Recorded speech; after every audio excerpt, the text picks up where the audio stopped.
Jules Verne, Matthias Sandorf. Description d'une goélette.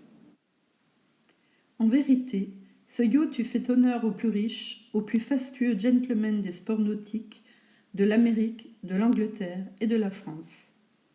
Ses deux mâts, droits et rapprochés du centre, ce qui donnait un grand développement à la trinquette et à la grand-voile, la longueur de son beaupré, gréé de deux phoques, la croisure des voiles carrés qu'il portait au mât de misaine, la hardiesse de ses flèches, tout cet appareil vélique devait lui communiquer une merveilleuse vitesse, même par tous les temps.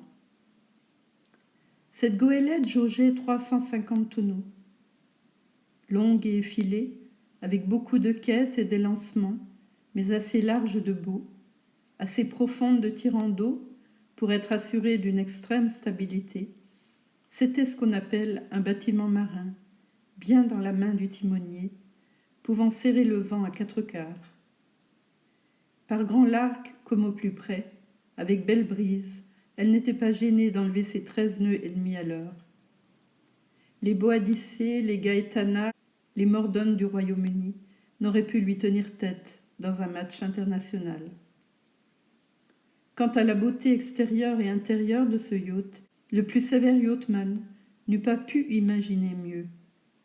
La blancheur du pont en sable du Canada, sans un seul nœud, le dedans des pavois finement amenuisés, les capots et les claires-voies de teck dont les cuivres brillaient comme de l'or, l'ornementation de sa roue de gouvernail, la disposition de ses dromes sous leurs étuis éclatants de blancheur, le fini du pouliage, des drisses, écoutes, pentoirs et manœuvres courantes, tranchant par leur couleur avec le fer galvanisé des étais, haubans et galopants, la coupe de ces embarcations vernissées, suspendues gracieusement sur leurs porte-manteaux, le noir brillant de toute sa coque, relevé d'un simple liston d'or, de la proue à la poupe, la sobriété de ses ornements à l'arrière, tout en faisait un bâtiment d'un goût exquis et d'une élégance extrême. Ce yacht, il importe de le connaître au-dedans comme au-dehors, puisqu'en fin de compte, il était la demeure flottante du mystérieux personnage qui va être le héros de cette histoire. Il n'était point permis de le visiter, cependant, mais le conteur possède comme une sorte de seconde vue qui lui permet de décrire même ce qu'il ne lui a pas été donné de voir. À l'intérieur de cette goélette, le luxe le disputait au confort.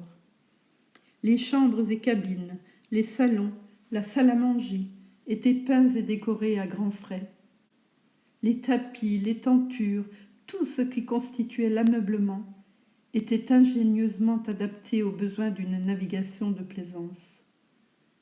Cette appropriation, si bien comprise, se trouvait non seulement dans les chambres du capitaine, des officiers, mais encore dans l'office, où la vaisselle d'argent et de porcelaine était protégée contre les rudesses du tangage et du roulis, dans la cuisine, tenue avec une propreté hollandaise, et dans le poste, où les hamacs de l'équipage pouvaient se balancer à l'aise. Les hommes, au nombre d'une vingtaine, portaient l'élégant costume des marins maltais, culottes courtes, bottes de mer, chemises rayées, leur ceinture brune, bonnet rouge, vareuse, sur laquelle s'écartelaient en blanc les initiales du nom de la goélette et de son propriétaire. Mais à quel port était attaché ce yacht? De quel rôle d'inscription maritime relevait-il? En quel pays limitrophe de la Méditerranée prenait-il ses quartiers d'hiver? Quelle était sa nationalité, enfin? On ne la connaissait pas plus qu'on ne connaissait la nationalité du docteur. Un pavillon vert avec une croix rouge à l'angle supérieur, près du guindant de l'étamine, battait à sa corne. Et on l'eût vainement cherché dans la série si nombreuse des divers pavillons qui se promènent en n'importe quelle mer du globe. En tout cas, avant que le docteur Antékirk n'eût débarqué, les papiers du yacht avaient été remis à l'officier de port, et sans doute il s'était trouvé parfaitement en règle, puisqu'on lui avait donné la libre pratique après la visite de la santé.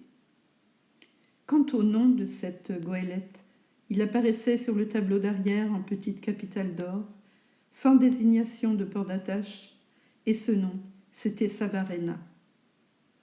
Tel était l'admirable bâtiment de plaisance que l'on pouvait maintenant admirer dans le port de Gravouza.